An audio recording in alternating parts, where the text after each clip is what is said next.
And welcome back to SK Manikis, and we're back again with class 12 NCERT physics, and this is chapter number 3, current electricity. And today what we are going to cover is combination of resistors, that is series and parallel. Since let me tell you कि जो हमारे different resistors होते हैं, in many situations से हमें 2 ohm का resistance चाहिए, लेकिन हमारे जो resistances हैं, हमारे जो भी जितने भी हमारे पास resistors हैं, अगर उनमें 2 ओम का रेजिस्टेंस ना हो तो हम क्या कर सकते हैं? In those cases what we can do कि हम डिफरेंट रेजिस्टर्स को कंबाइन कर सकते हैं to have a resistance of 2 ohm. ऐसा भी पॉसिबल होता है कि resistances are added but not directly always.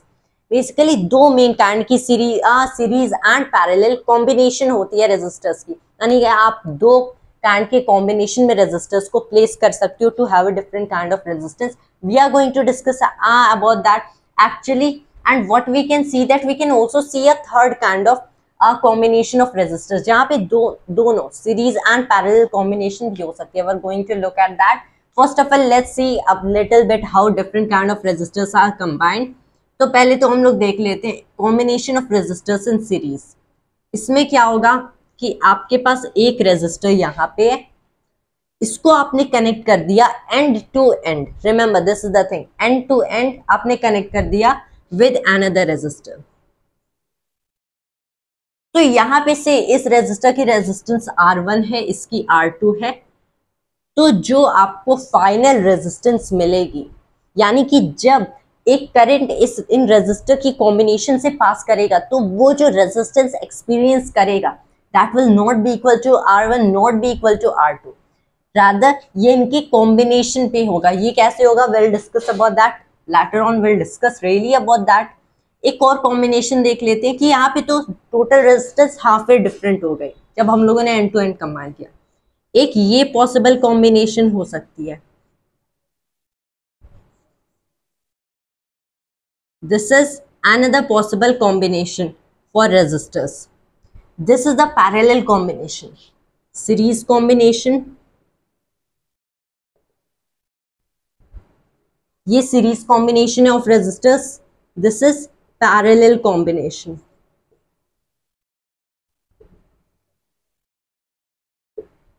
अब यहां पे अगर हम लोग देखें, सिर्फ there isn't just a single end attached. पहली बात तो यहाँ पे आपको डिफरेंट वायर्स चाहिए होंगे. जैसे आपको याद होगा when we are studying about capacitors and even dielectrics, यहाँ पे actually dielectrics are used in capacitors, a lot of capacitors.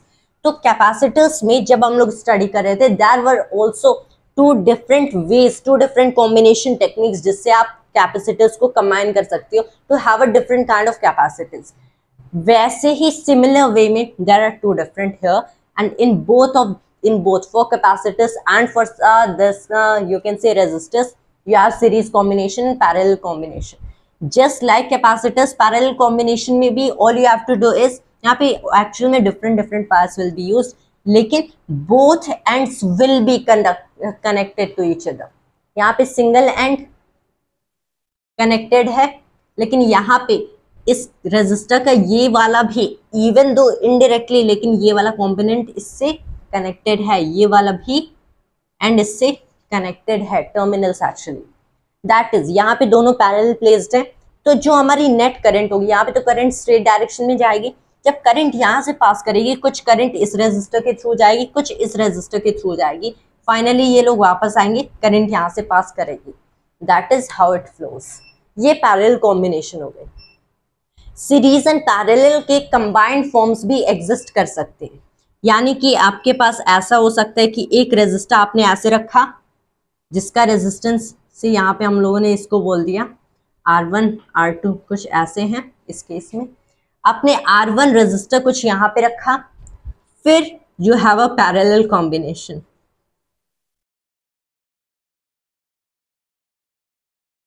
इसको let me get little bit shorter. आपके पास एक ऐसी कॉम्बिनेशन भी हो सकती है फॉर रेजिस्टर्स कि where there is also series, there is also parallel. यहाँ पे ये दोनों जो पैरेलल रेजिस्टर्स हैं, ये जो कॉम्बिनेशन है ये सीरीज में कनेक्टेड है विद अनदर रेजिस्टर. ऐसा भी हो सकता है कि यहाँ पे भी एक सीरीज कॉम्बिनेशन है, right? That might also be possible, but will look at each and every of them. हम इक्वेशंस देखेंगे जिनसे ये काइंड की कॉम्बिनेशंस इजिली सॉल्व हो सकती हैं. So what do I call it, this one. तो इसको मैं बोलूंगा series and parallel combination, the combined form of them. So this is both a series combination and a parallel combination. पहले तो series combination पे देख लेते हैं. जब हमारे पास ऐसा एंड टू एंड वाला केस हो कि एंड टू एंड हम लोगों ने रेजिस्टर्स कनेक्ट किया है. रिमेंबर इसकी रेजिस्टेंस R1, इसकी R2.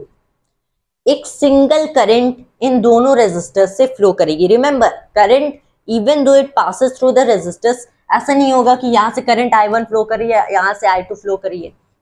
यहाँ पे जितना चार्ज इंटर करेगा उतना ही चार्ज यहाँ से लीव करेगा. दैट्स सो ऑब्वियस कि यहाँ से जितना चार्ज इंटर किया उतना ही यहाँ से लीव किया, उतने ही अमाउंट ऑफ टाइम में सेम कांस्टेंट करंट,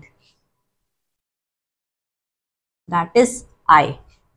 मतलब व्हाट आई कैन एक्चुअली से, सिंस ये सेम कांस्टेंट करंट है I, लेकिन पोटेंशियल डिफरेंस माइट वैरी, कि इस रेजिस्टर के इस एंड से लेके इस एंड तक की एक पोटेंशियल डिफरेंस हो सकती है V1. सेकेंड रेजिस्टेंस की बोथ टर्मिनल्स के बीच पोटेंशियल डिफरेंस हो सकती है V2, क्योंकि पोटेंशियल डिफरेंस तो पॉइंट्स पे डिफर करता है, that is initial and final points. Although इसके लिए path doesn't matter, but it will depend on initial and final points. तो ऐसा हो सकता है कि R1 रेजिस्टर के बीच का जो पोटेंशियल डिफरेंस है ऑल थ्रू R1 रेजिस्टर, ये V1 हो गया, R2 के लिए V2 हो गया. यानी कि अगर हमें चार्ज को यहां से लेके यहां तक जाना है तो कितना पोटेंशियल डिफरेंस टोटल होगा, जस्ट V1 प्लस V2, ये वाला पोटेंशियल डिफरेंस प्लस ये वाला पोटेंशियल डिफरेंस. पोटेंशियल डिफरेंस आप नॉर्मली अलजेब्रिकली सिर्फ ऐड कर सकते हो, कि ऑब्वियसली हम लोग जानते हैं potential difference is actually what. Potential difference आप कह सकते हो as the change in potential energy over the charge that you are carrying right here, right? That is the thing. So what you can actually do right here, कि यहाँ पे if you are trying to find the work that must be done to carry a small amount of charge delta Q right here, तो obviously यहाँ पे that's potential difference V1, यहाँ पे that's V2, combined that's V1 plus V2. तो इस current को basically what we are going to write here, कि for passing through a resistor R1, the current that is still the same, that's I, equals क्या हो जाएगा, that's V1 over R1, और it's more convenient to write it as V1 equals, लिख देते हैं I R1. current is same, resistors and potential differences are different. जो second potential difference है that is for passing through the resistance R2, current वही same है, so I R2. फिर हम लोग क्या करते हैं, दोनों इक्वेशंस को ऐड कर देते हैं. So that's V1 plus V2 equals I, bracket में हो गया R1 plus R2, and then what we are getting is ये V1 plus V2 will be the potential difference across these both ends, यानी कि यहाँ से लेके यहाँ तक का ये जो बीच में पोटेंशियल डिफरेंस है, that I call V. I को इधर ले लिए over I equals R1 plus R2. यहाँ पे फिर एक कंसेप्ट आ जाते हैं कि हम लोगों ने एज्यूम किया ये जो V ओवर I है ना, एक सिंगल रेजिस्टेंस, सिर्फ यहाँ पे R1 प्लस R2, हम लोगों ने दोनों क्या किया, बेसिकली V1 प्लस V2 कर दिया, यानी कि potential difference between both the ends, यानी कि करंट भी हमें through the both the ends ले जाना है. मतलब V ओवर I यहाँ पे एक काइंड का रेजिस्टेंस होगा, इसको हम लोग बोल देते हैं द इक्विवेलेंट रेजिस्टेंस. मतलब एक सिंगल रेजिस्टेंस जो कि बोथ रेजिस्टेंसेस को रिप्लेस कर सकता है. Equivalent resistance is basically what हम लोगों ने बोल दिया, एक सिंगल रेजिस्टर अगर उसके पास ये इतनी अमाउंट की इक्विवेलेंट रेजिस्टेंस है तो ये दोनों रेजिस्टर्स को रिप्लेस कर सकते हैं. या just placing a single resistor, the same amount of current, the same amount of potential difference, and that is the equivalent resistance. तो यहाँ पे अगर सीरीज कॉम्बिनेशन की बात करें, इक्विवेलेंट रेजिस्टेंस आपको फाइंड आउट करना है, you just have to add different and different resistances. This is all for series combination. आपके पास 3 रेजिस्टर्स हैं, so you can have R3 at then that's R1 plus R2 plus R3. आपके पास 4 है, R1 plus R2 plus R3 plus R4 and so on. तो series combination को add करना बहुत ईजी है, they are just added algebraically. But now what we are going to discuss is about parallel combination. So first of all let me pause this video and rub all of it, and फिर हम लोग parallel combination की बात करेंगे, and finally we can also look at how series and parallel combination can also be solved. Alright, now let's move to parallel combination. तो यहाँ पे हम लोग basically क्या करते हैं कि here we have such a kind of parallel combination of resistors. Here's R1 and here's R2. अब हम लोग क्या करेंगे कि यहाँ पे ना जो पोटेंशियल डिफरेंस है ये सेम रहेगा कि पिछले केस में जब सीरीज कॉम्बिनेशन में देख रहे थे, we are just seeing about points, initial and final points पे पोटेंशियल डिफरेंस डिपेंड करता है, तो वो तो वहां पे डिफर कर जाएंगे कि जो रेजिस्टेंस R1 के बीच का पोटेंशियल डिफरेंस है थ्रू R1, अगर हम लोग जाएं करंट को ले जाएं that's a different potential difference, through R2 ले जाए दैट्स डिफरेंट पोटेंशियल डिफरेंस।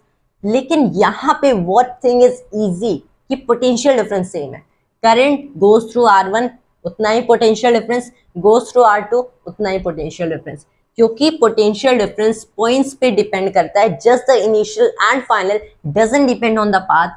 तो इस पॉइंट एंड इस पॉइंट के बीच through whichever path you go, किसी भी पाथ से जाओ पोटेंशियल डिफरेंस वही सेम होगा। तो इन दोनों पॉइंट्स के बीच का potential difference let's call V। Just for short now I am going to really call this thing voltage. तो इन दोनों पॉइंट्स के बीच का voltage is V, that's capital V। अब यहाँ पे बेसिकली क्या होगा कि पिछले केस में करंट के पास एक सिंगल डायरेक्शन थी थ्रू दैट वोल्टेज जाने के लिए through those resistors R1 and R2, इसलिए वो उस डायरेक्शन को फॉलो कर रही थी।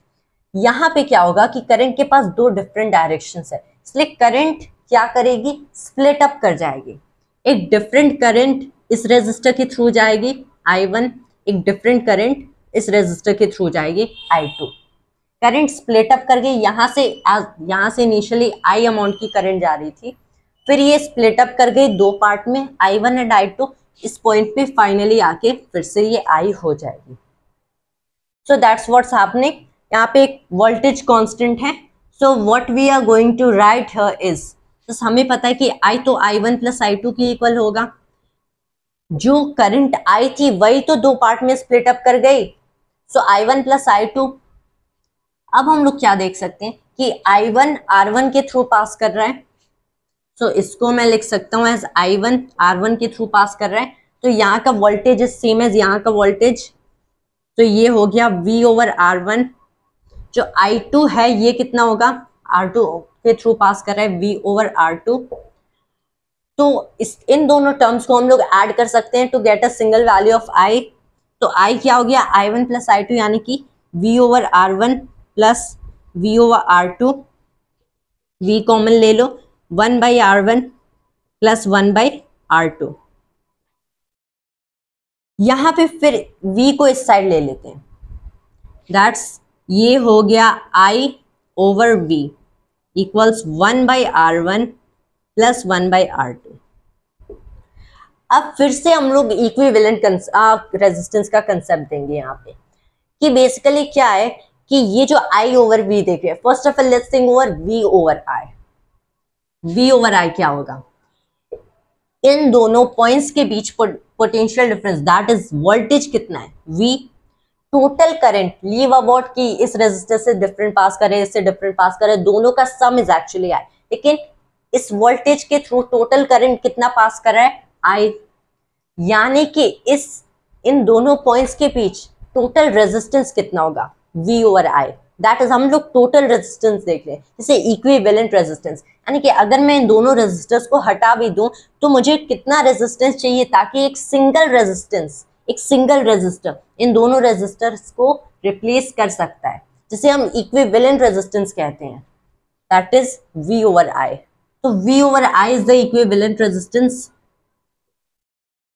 इसका जस्ट रिवर्स है द मल्टीप्लिकेटिव इनवर्स। तो I ओवर V क्या होगा, 1 by equivalent resistance is 1 by R1 plus 1 by R2। This is the equivalent resistance for a parallel combination, right. तो यहाँ पे रिमेंबर वन थिंग, ऐसा नहीं है कि यहाँ भी 1 बाई R इक्विवेलेंट है, that is 1 by R1 plus 1 by R2, तो इसको आपने बस ऐसे रिवर्स कर दिया कि equivalent resistance is R1 plus R2, ऐसे नहीं होगा।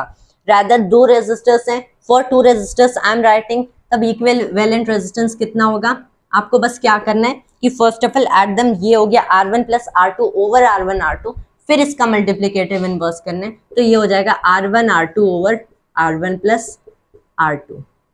The equivalent resistance for a parallel combination for two resistors, 3 resistor है, this this one equation doesn't hold, ये मैंने बस डिराइव किया यहाँ से, that is this the real equation, उसके अकॉर्डिंग आपको ऑपरेट करना पड़ेगा over all the equations, over all the formulas and all the actual problems that you will be solving in this chapter over the combination of resistance in parallel combination. 3 resistors हैं, so that's an additional term plus 1 by R3, 4 plus 1 by R4 till and resistors. ये वाला is a special case कि 2 resistors हैं, आप सीधे इससे निकाल दो, and there's no need to remember this equation. तो ये हो गई एक पैरेलल कॉम्बिनेशन के लिए। अगर सीरीज एंड पैरेलल कॉम्बिनेशन दोनों है तब क्या करेंगे? सो से यहाँ पे आपके पास एक रेजिस्टर है एंड आपने इसे अरेंज कर दिया with a parallel combination of 2 more resistors. हाँ, इसकी रेजिस्टेंस R1, इसकी R2, इसकी R3। तो बेसिकली क्या होगा, all you have to do now is आप इन दोनों की इक्विवेलेंट रेजिस्टेंस निकालो, that is R2 and R3 की इक्विवेलेंट रेजिस्टेंस निकालो। ये आप इस इक्वेशन के अकॉर्डिंग कर दोगे। यहाँ पे R2 एंड R3 है, तो इक्विवेलेंट रेजिस्टेंस क्या है? Equivalent resistance for R2 and 3, second and third के लिए ये R2 R3 over R2 plus R3 हो गया। And then all you have to do कि आपने क्या बोला कि ये जो R2 एंड R3 है आपने इसको सिंगल रेजिस्टेंस से रिप्लेस कर दिया, दैट इज एक सिंगल ऐसा रेजिस्टर, एक इमेजिनरी इमेजिन करो जो कि आपने यहाँ पे रख दिया एंड R2 एंड R3 को रिमूव कर दिया, तब यहाँ पे तो रेजिस्टेंस वही इक्विवेलेंट वाली है, यानी कि R2 एंड R3 की बोथ की रेजिस्टेंस। तो ये तो इससे सीरीज कॉम्बिनेशन में ज्वाइन होगा, ये वाला रेजिस्टर इस पूरे कॉम्बिनेशन से सीरीज में ज्वाइन है, तो इनकी पैरेलल कॉम्बिनेशन निकालने के बाद इसको आप इससे सीरीज में ऐड कर दो। So all you have to do now कि जो टोटल इक्विवेलेंट रेजिस्टेंस होगी this will be R1 plus में ये वाली कॉम्बिनेशन का resistance that is R2 R3 over R2 plus R3 and then you can easily find out. तो series and combination दोनों है, तो it is just as easy as particularly for series or only for parallel, and that is all about combination of resistors in series and parallel. And thanks to you always, and Jai Hind, Jai Bharat.